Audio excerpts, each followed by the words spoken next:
Well, I've got a few questions. I'm just going to throw them out all at once. I'd love for you to talk a little bit more about your biodiversity islands, and perhaps talk about how many you might put into, in a backyard, how big you want it.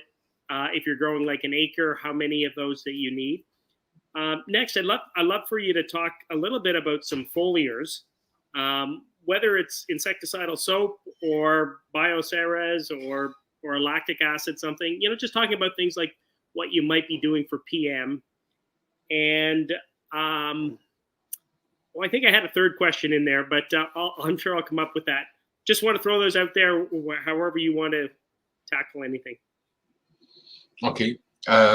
For sure, with the benefit, with all the biodiversity islands, and the more, the better. So you do what you can, but you tend to favor the ones that are more productive. Like that's why I was mentioning as some sunflowers, things like that. So you want to have as much and as you want. And like I said before, also like alyssum you want to put in your greenhouse with cannabis, because you're going to be these tiny wet petals stuck in your flowers everywhere. So you have to watch that. Sprays, I tend to prefer sprays for prevention, for early plants, for cuttings, for propagation, for early veg. For sure with cannabis, I prefer not to, and I don't recommend to spray unless you really have to during flowering, because you're going to damage trichomes. You're going to leave some residue in the flower, either an oil or some adjuvant or something like that in your flowers. So for outdoors, what's approved for cannabis outdoors, we distribute one of these products. It's called Cyclone. It's also called Tivano. It's a citric and lactic acid preparation. It's produced in Quebec. It's approved by Health Canada for cannabis production and with many crops. It is a bit corrosive because it's a bit strong with the citric and lactic acid for cannabis, for the bacteria, the pistils, and the trichomes. So what I do is that we do a tank mix with a garlic extract they have. That's called Influence LC. It's also approved for cannabis production. And we do a tank mix of both, but at a much lower concentration of each. So instead of 12 milliliters, a liter of Cyclone, I would put 3. And instead of 16 milliliters, a liter of Influence LC, I would put 4. So that way, it makes it a lot less corrosive. You don't hurt your bacteria, your pistils, or your trichomes. And it's also the synergy of both make it 3 times more efficient. And it costs you 25% less. So that's a big licensed producer that told me that. They did their things. And like Lydia, I love bro science too, but there was also something about real science, real protocol. John, where's all the gold bars, motherfucker? That was huge. What he just fucking described. Okay, I'm in the background trying to find his post on his LinkedIn account, okay? I'm working here, man. I'm working.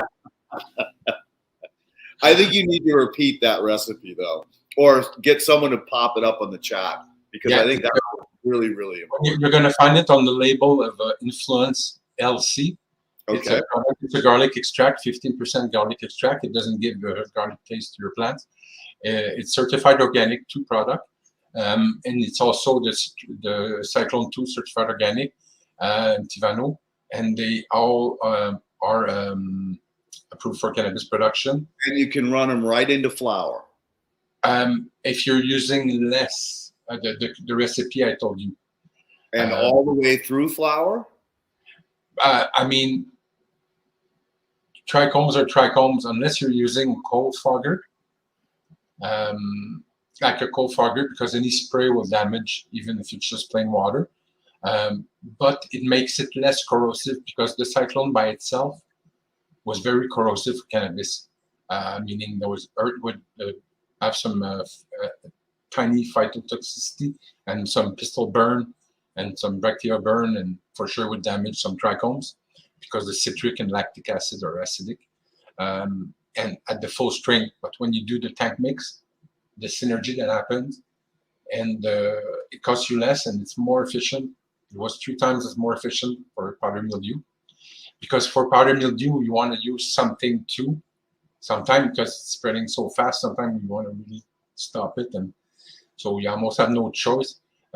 People love regalia, an extract of Rhinotria secanalensis. I'm butchering the Latin, but Japanese knotweed. yeah, exactly. It's simpler.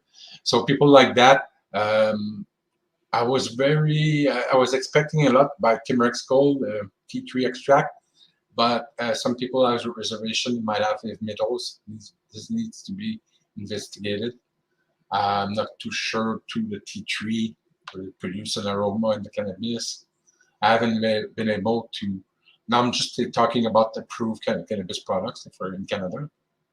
Well, in the States, they have a lot more choice of products they can use.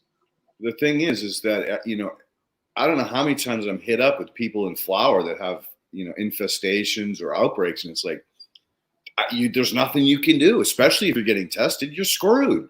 But if you can actually do that almost to the end, damn, you got again gold bars, man. Freaking huge information. And talking about like beneficial that can be sold in other country.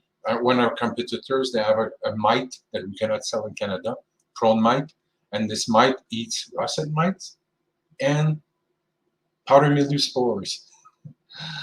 So this mite eats spores and it eats russet mite. 2 big problems in cannabis. So we're working. We hope that we can find this type of mite in Canada and be able to bring it to people.